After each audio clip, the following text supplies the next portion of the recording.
Welcome to the Purpose Driven Mom Show, episode 520. Today, I am giving you a sneak peek back into our Purpose Driven Mom Summit that we did in May. This was such a fun interview that I did with Janelle Azar, where we talked all about how do you get your home organized for the summer. And I know that it's still midway towards the end of the summer, depending on when your kids go back to school, but the tips she gives, life-changing. I literally left this session and was like, wrote my list down of all the things I want to do to get my life more organized. So I'm excited to go back and share this with you if you didn't get a chance to hang out at the Purpose Driven Mom Summit. I hope you enjoy these tips. You can connect with Janelle over at the links in the show notes at purposedrivenmom.com/podcast 520. This first session is about getting your space together. And I'm so excited to have Janelle here to help us figure out how we can have an organized mom summer. Like, doesn't that just sound beautiful? Janelle, how are you today? Good morning.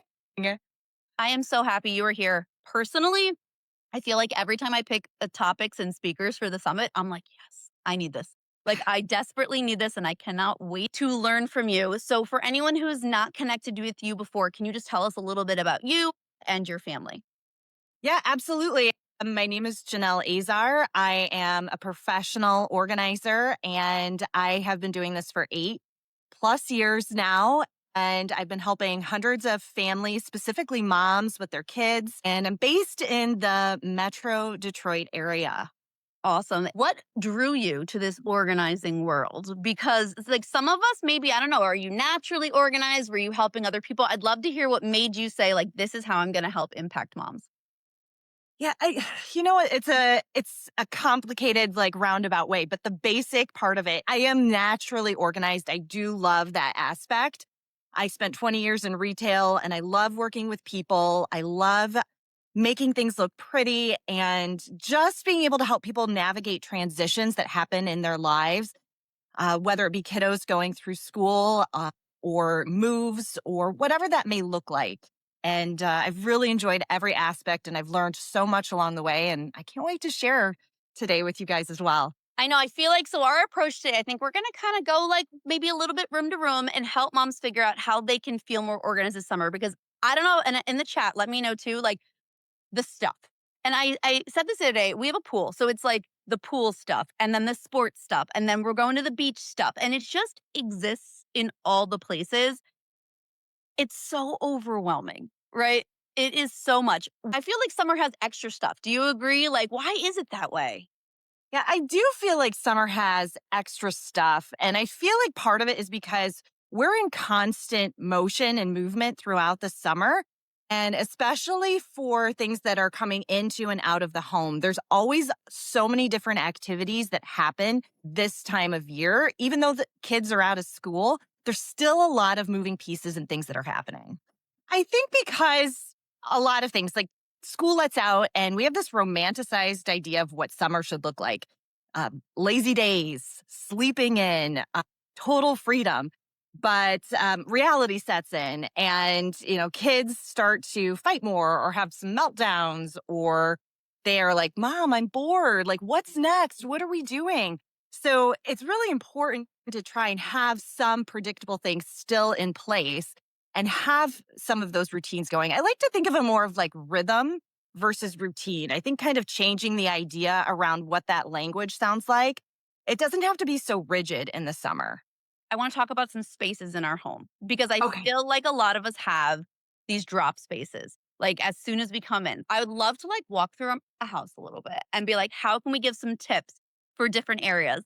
And I want to start with this entryway, right? Whether you call it a mud room, whether you have just like, I don't have a mud room. So this is my problem, which I can't wait to hear your tips on this because it's just our living room, right? Like there is that entryway space that holds the coats and the shoes and all of those things.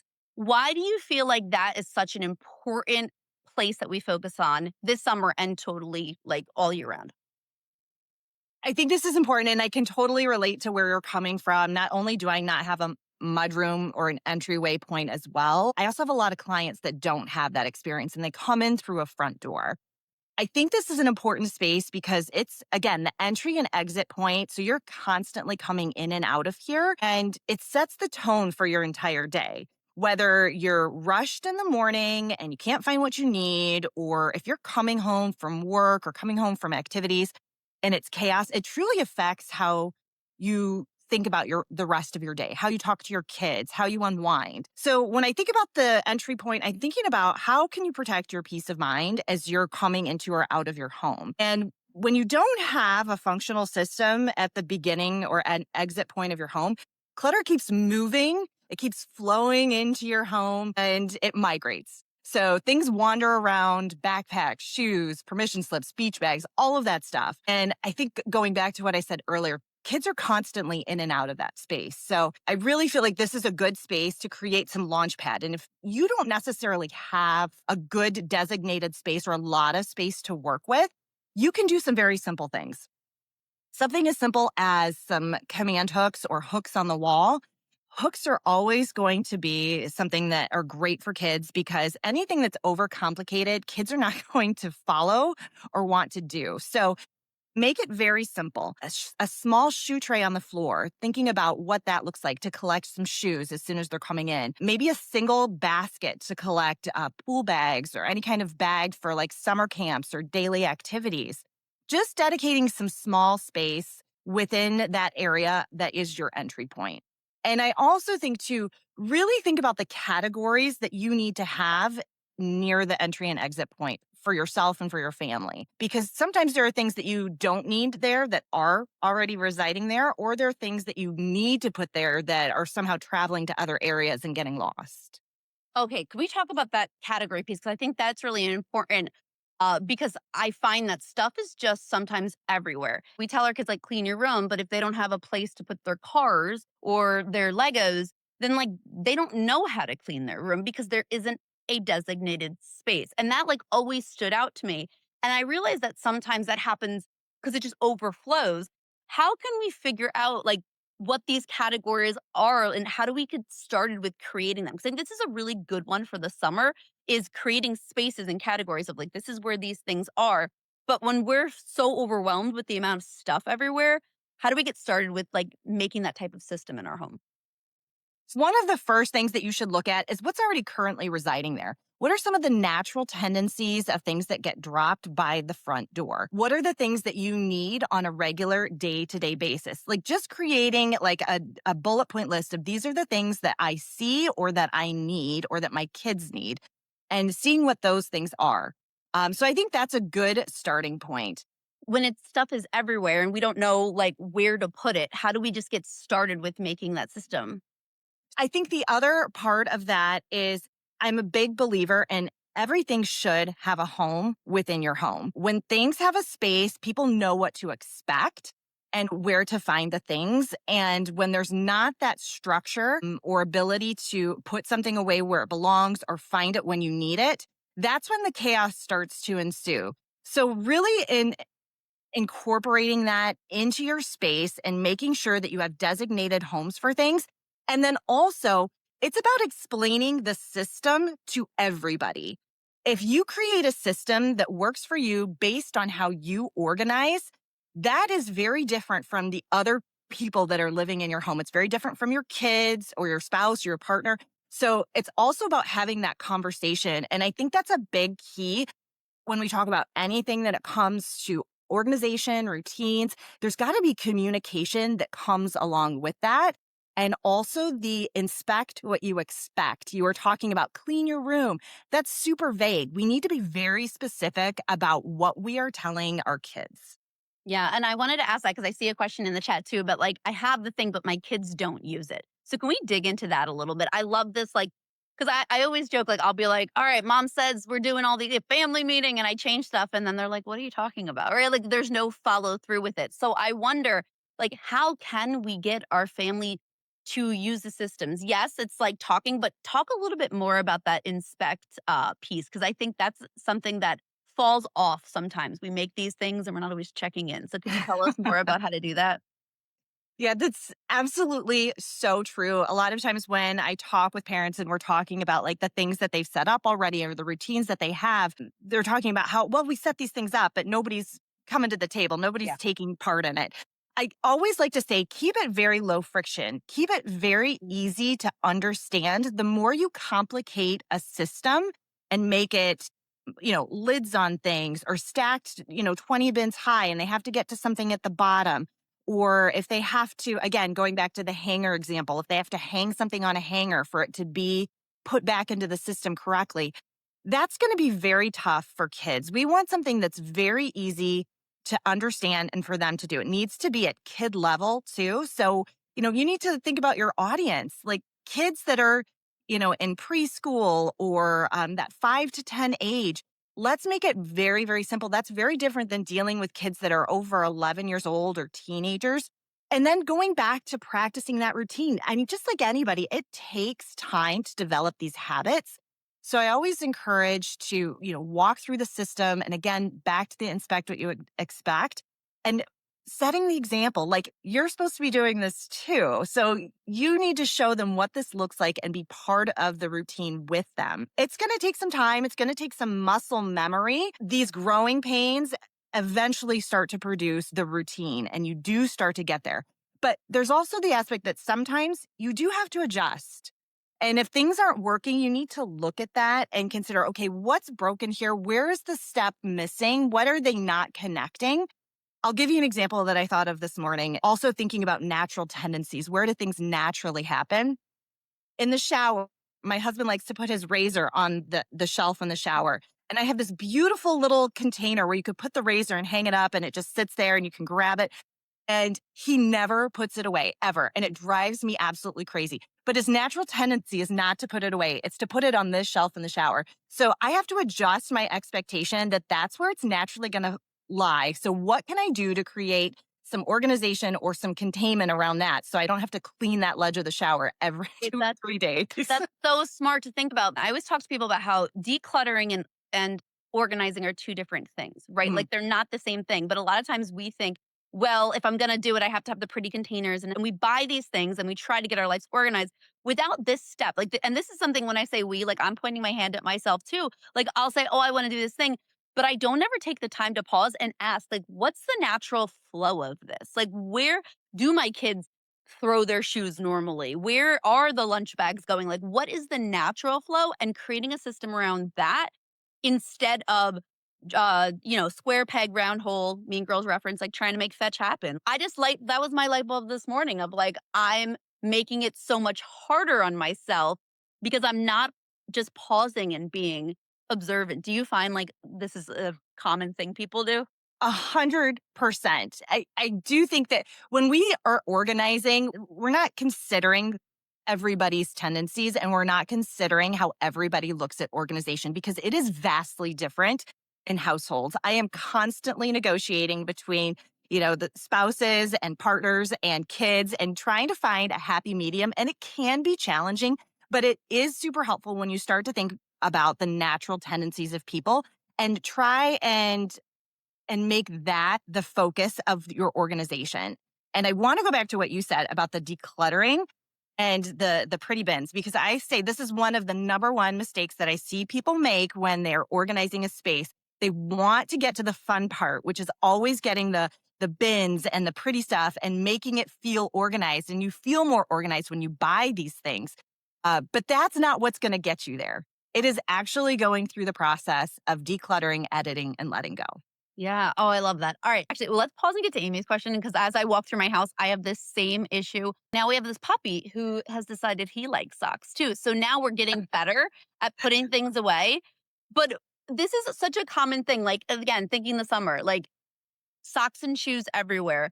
And at first, I'll tell you what I tried, and then I'd love any suggestions. So we had a couple places people could put socks and shoes, and then I was like getting annoyed because they were everywhere. So then I went down to one place, and I'm finding the socks and shoes are still everywhere. Like it didn't solve my problem. And my kids, they're still putting their shoes where the bin used to be, just on the floor now.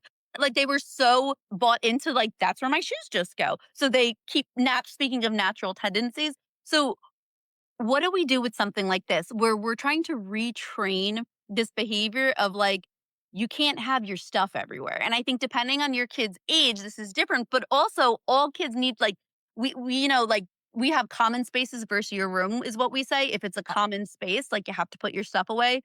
but my kids, there's it's just everywhere. So help us moms out because like we need this right now. So I think this kind of goes back to talking about what are those routines?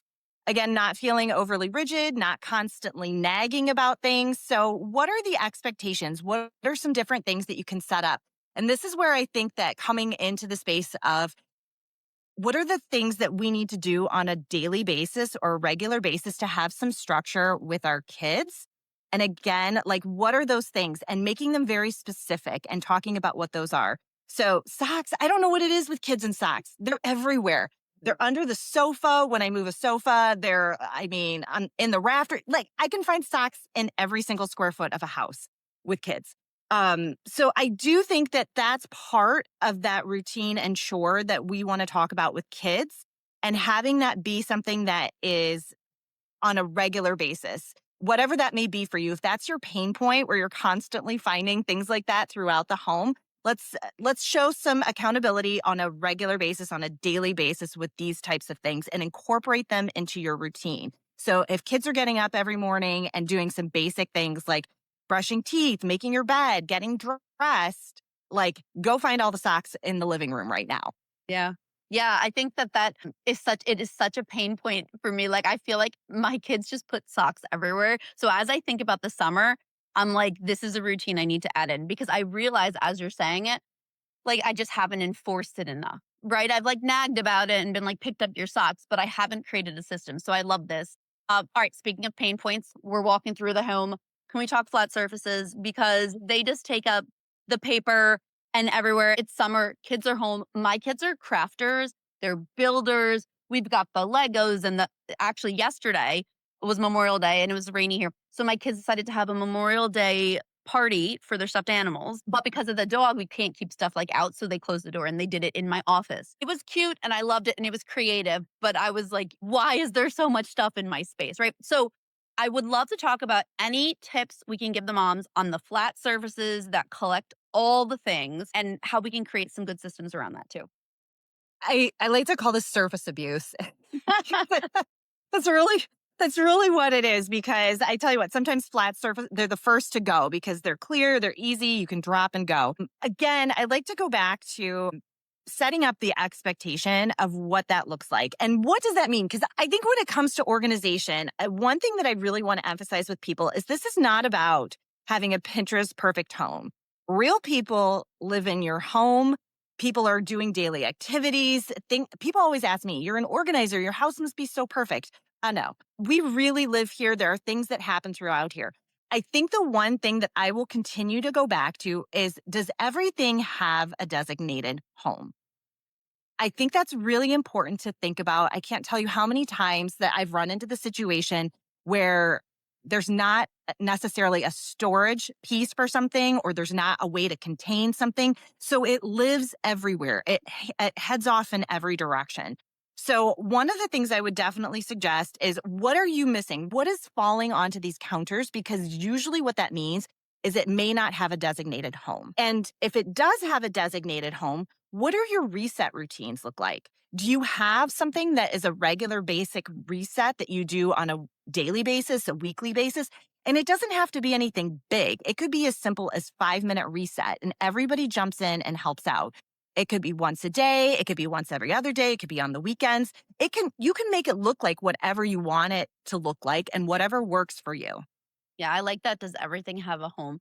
And I think when I go through my house, it's like something I'm going to keep in the back of my mind when I'm like looking at this, like, where is the home for it? Because if there is no home, then it just exists. Can we talk paper then, real quick? Because I feel like paper has so many homes. There's so many places. And we talk a lot about this in my program. Like, paper decluttering is a nagging thing on people's mind all the time. Should I keep it? What should I do with it? Where should I put it? Where does it live? Help us out. What are we doing with all this paper? I'm a thrower awayer, which like my husband cannot stand because he's like, "Where's the paper?" Like this is the man that keeps. I'm looking at like 12, boxes of any tech he's ever gotten. Right? Like we're very opposite in that way. Where I'm like, I want to toss it, but then I can't find things, and there's the panic. So, what tips can you give us for the paper that exists all over our home? So I love this question because paper, I'm very passionate about paper. Paper will never go away. As digital as we are, there will always be paper in our lives. So, how do we manage that? And to your point, Kara, I will say, usually when I deal with people, there's always a tosser and there's some savers. It's again coming back to finding common ground for those people.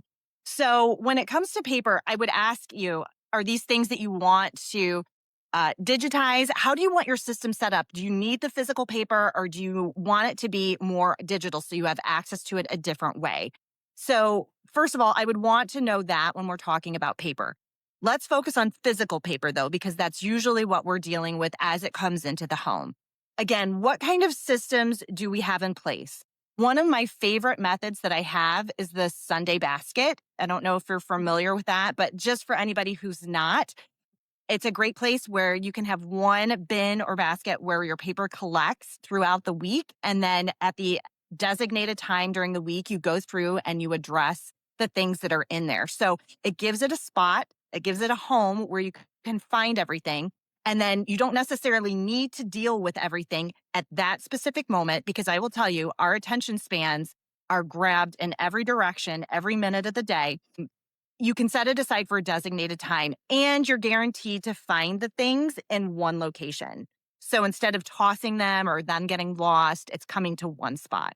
Yeah. So that's one of the things that I like to share with people. It's a great system. And then you can build it out however you want to, whether you want to keep it or toss it, you can kind of go from there. Yeah, that's helpful because I think a lot of times it's always like, I don't know what to do with this. I don't know where to put it. And again, I feel like, it's so funny because whenever I talk to people, I feel like there's always like some sort of through line. And I feel like my through line here today is like, does it have a designated spot? Right. Like, I feel like that's like when I'm thinking of the things I'm taking away and I'm like taking in my notes is recognizing that so much of my clutter issue is that there isn't a designated spot for stuff. And that could really help. So that's some good paper tips. All right.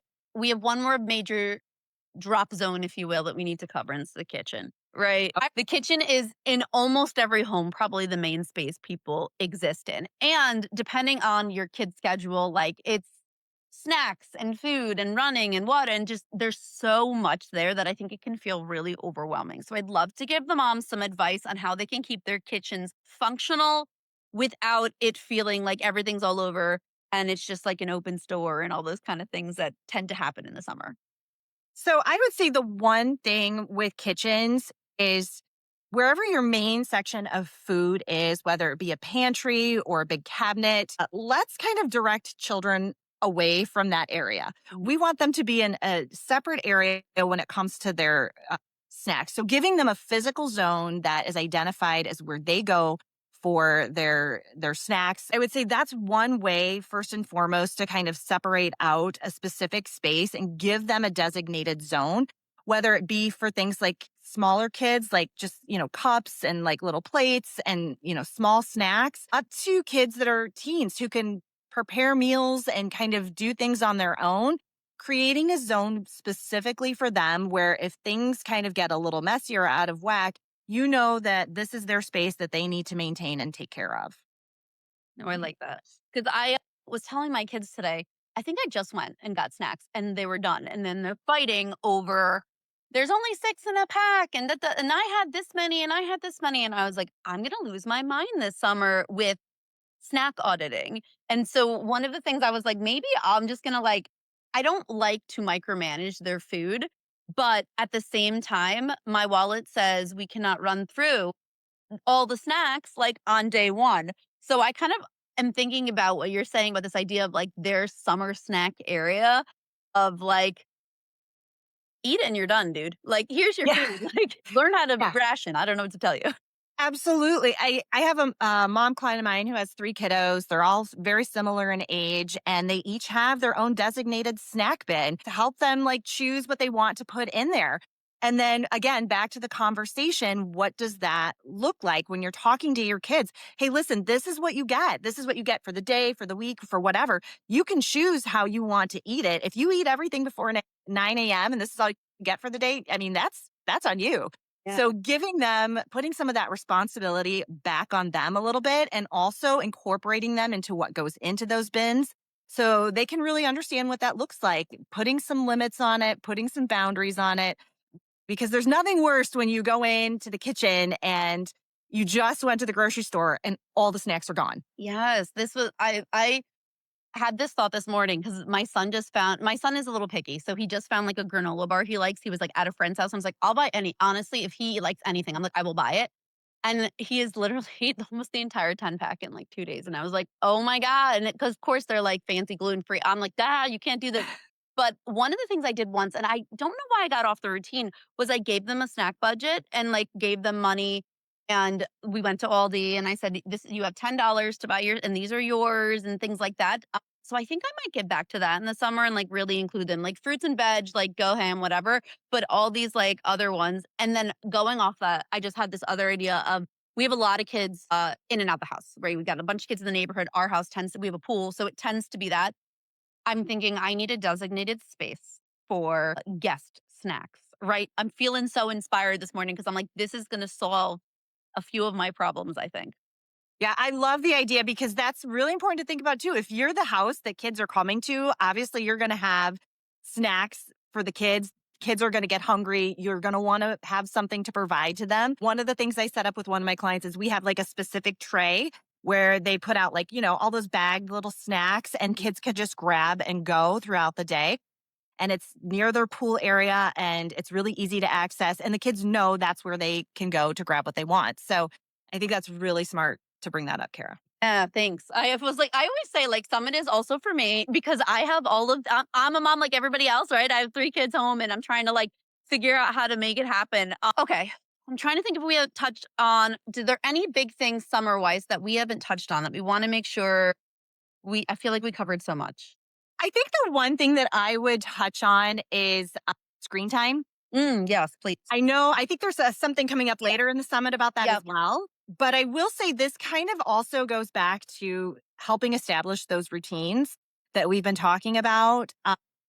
And I see it so much when I'm working with kids because I work with kids directly a lot. And when kids are on the screens, they get that dopamine hit. They get that like real, like exciting, this is fun to do. I really love it. And they get sucked into it. I mean, we know we're adults, we do too.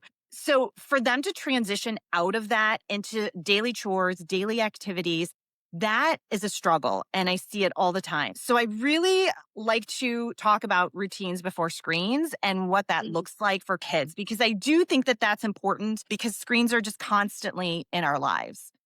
And I think that if we go about allowing kids to have that privilege before doing any of the things that we talked about, those basic baseline necessities of, getting ready for the day, getting breakfast, getting teeth brushed, it's really hard to get them back on track. Yeah. Agree, 100%. We used to, I used to be really good at this, and then things get busy, and we've gotten off, and so I am actually so excited for, like, a reset this summer because my youngest, he's 8, is, like, up at 5:30. He's up before me, and I was, like, fighting it, and so we finally set some routines where it was like, "I get you wanna watch TV, but you need to have breakfast, brush your teeth, and get dressed first, and then I do not care. Go ahead, have your screen time before school." And my man loves a good chart. He likes getting his stuff done, and he does it every day like he's good, right? And so my daughter, we have different issues that we have to rein those back in, but I think about summer and going into how to incorporate that is such a big piece on my mind because we have my kids are mostly home this summer, and it's a lot more relaxed. So I am also putting on my list to, like, audit those routines, particularly also because I wanna add in some more chores. I wanna add in some more things where they're organizing and keeping their rooms together. They're 8 and 10, like, they're old enough to be doing more. So I love this as well. We're reading the book How to Break Up with Your Phone in our book club. I Yeah. don't know if you've read it. Yeah. I'm on day I don't remember, but I just had to delete a bunch of my games and apps, and my phone is so boring right now, and I'm so happy because it is like that dopamine hit and we notice the behavior changes in kids. We notice the behavior changes in us too. And the fighting, I think too, just going back to getting the kids to help. If again, I'm like, go pick up your socks and my kids on their tablet or watching TV, the fight is so much bigger than if they had done their thing first. And I think it's so smart. Yeah. And I would say also keep it very visual for kids, like what these routines and checklists are, because that way you can refer back to that instead of always being the bad guy. You could say, oh, what's on your chart? Like, did you check it off? Is it done? And then it also gives them that visual aid to remind them that these are the things that need to be done before they get this reward. Awesome. Oh, Janelle, this was so good. I feel like there's so much more that I can ask you, but we're gonna put a pin in it there. I shared all my ahas as we've been going through. Drop your aha. Like, what was your big takeaway from this session? What's something you're gonna implement? And I want you to head over and you can get the Organized Summer Survival Guide for Moms absolutely free. Thank you, Janelle, for that. It's linked over on her page. All her links are over there. Janelle, thank you so much. This was so fun. Thank you, Kara. It was fun. Yeah, Janelle, thank you for kicking us off at the summit today. Yeah. Thanks, guys. Have a good one. Thanks. Bye.